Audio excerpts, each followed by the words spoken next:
May kumakalat na resulta di umano ng Top 30 Miss Universe 2024 competition.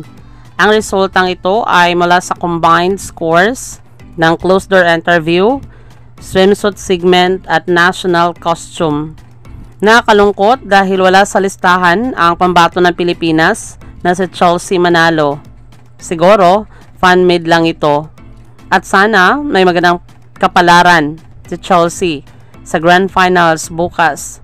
Hindi natin masasabi na makakapasok ang ating Rina dahil nasa hurado pa rin ang desisyon. Maraming salamat sa panonood. Para maging updated ka, huwag kalimutang mag-subscribe.